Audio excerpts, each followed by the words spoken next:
نظرية دعهم، كلمتين سحريتين وانسى التوتر للأبد. صديقة ألغت خطتها معاك في آخر لحظة، زميل ليك في العمل ما قامش بالجزء المطلوب منه في المشروع المشترك ما بينكم، شخص قريب منك ما بيتوقفش أبدا عن إصدار أحكام على قراراتك في حياتك. إيه هو شعورك دلوقتي وانت بتستمع للمواقف دي؟ هل بتشعر بخيبة من الأمل؟ هل بتشعر برغبة عارمة في الاتصال بيهم كلهم ولومهم وشرح وجهة نظرك أو حتى محاولة إصلاحهم؟ طب إيه رأيك لو أخبرتك إن هناك طريقة تانية لتحرير نفسك من كل العبء العاطفي ده، وقلتلك إن مفتاح السلام الداخلي في كلمتين وبس؟ أهلا وسهلا بيكم في حلقة جديدة من صوت جوايا، المكان اللي بنلهم فيه بعض وبنشارك فيه أفكارنا. النهاردة هكلمكم عن نظرية دعهم. استعدوا عشان اللي هتسمعوه النهاردة ممكن يغير الطريقة اللي بتتعاملوا بيها مع كل علاقاتكم. إيه هي نظرية دعهم؟ نظرية اشتهرت بها كاتبة بتقول النظرية لما يريد شخص ما إنه يسيء فهمك أو يحكم عليك أو ما يدعوكش لمناسبة معينة فقط دعه يفعل ذلك. يعني أصحابي بيخططوا عشان يخرجوا بدوني، دعهم يخرجوا. شخص ما بيردش على رسايلي، دعه. أقاربك بيعتقدون إن أنت اتخذت قرار غلط وغيرت مسارك المهني، دعهم يعتقدون ده. فأنت في البداية هتسأل نفسك يعني إيه؟ يعني أنا هكون أنا الممسحة بتاعت الآخرين ولا إيه؟ طبعا الإجابة لأ. نظرية دعهم ما تتعلقش خالص باللامبالاة، لكن بتتعلق بإعادة توجيه طاقتك. أنت في النهاية ما تستطيعش إن أنت تتحكم في أفعال ولا أفكار ولا مشاعر الآخرين، ومحاولتك لإن أنت تقنعهم بحاجة معركة خسرانة خسرانة هتستنزفك أنت وحدك. دعهم مش معناها إن أنت بتستسلم لهم، أنت بتستسلم للحقيقة دي، إن أنت تتوقف عن مقاومة الواقع. طيب النظرية دي إحنا هتحررنا إزاي من القلق والتوتر؟ اللحظة اللي بتتوقف فيها عن إن أنت تحاول تسيطر على ما لا يمكن السيطرة عليه، هيحدث 3 تحولات مذهلة في حياتك. أول تحول، المسؤولية الزائفة هتتشال من عليك. أنت مش مسؤول عن سعادة حد ولا مسؤول عن أفكار حد ولا تصرفات أي شخص. فلما تحاول تقنع حد إن أنت شخص جيد أو إن قرارك صح، أنت بتشيل على عاتقك عبء مش بتاعك.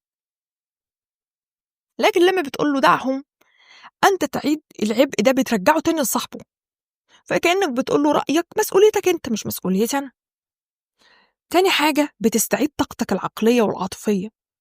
فكر كده في حجم الطاقة اللي هتقعد تهدرها عشان القلق اللي أنت حاسس بيه عشان الأشخاص الآخرين شايفينك إزاي، أو إن أنت تقعد تحلل تصرفاتهم ونظرتهم ليك ونظرتهم لأي حاجة بتخصك أنت لوحدك. لما أنت بتستخدم نظرية دعهم، الطاقة الهائلة دي بتاعت التفكير خلاص ما بقتش موجودة، فتبدأ تستخدم الطاقة دي في تحقيق أهدافك أنت، وتحافظ على صحتك النفسية وعلاقاتك مع أشخاص تانيين بيقدروك أنت كما أنت. تالت حاجة، بترى الحقيقة بوضوح، بتشوف الأشخاص والعلاقات على حقيقتها. صديقتك مثلا اللي بتلغي الخطط المشتركة ما بينكم دايما في آخر لحظة، فبدل ما تقعد تطاردها باللوم، هتشوف بوضوح شديد إن هي ما بتقدرش وقتك. ده مش حكم عليها، دي معلومة قيمة هتساعدك في تحديد إزاي تستثمر وقتك ومشاعرك. نظرية دعهم بتعمل كأنها فلتر بالظبط، بتكشف لك مين مستحق إنه يكون في دايرتك المقربة ومين ما يستحقش. طيب إزاي تطبق نظرية دعهم عمليا بدون أن تكون سلبي؟ أول حاجة، لاحظ الرغبة في السيطرة. فالمرة اللي جاية اللي بتشعر فيها بالانزعاج من تصرف شخص ما، استنى لحظة كده جواك وشوف الرغبة الملحة في إن أنت تتدخل وإن أنت تحاول تصلح الشخص ده أو تحاول تشرح له. طبعا لاحظ ده من غير ما تتصرف. تاني حاجة، قول الكلمتين السحريتين في عقلك بهدوء، دعهم يسيئون الفهم. دعهم يغضبون، دعهم لا يوافقون. تالت حاجة، اسأل نفسك السؤال الأهم بعد ما هديت كده. اسأل نفسك إيه التصرف اللي يخدم سلامي أنا الداخلي؟ ما هو أفضل تصرف لاستخدام طاقتي في اللحظة دي؟ قد يكون الجواب مثلا وضع حدود صحية، فمثلا تقوم واخد قرار أنا مش هحط خطط تاني مع الصديقة اللي ما بتحترمش وقت دي.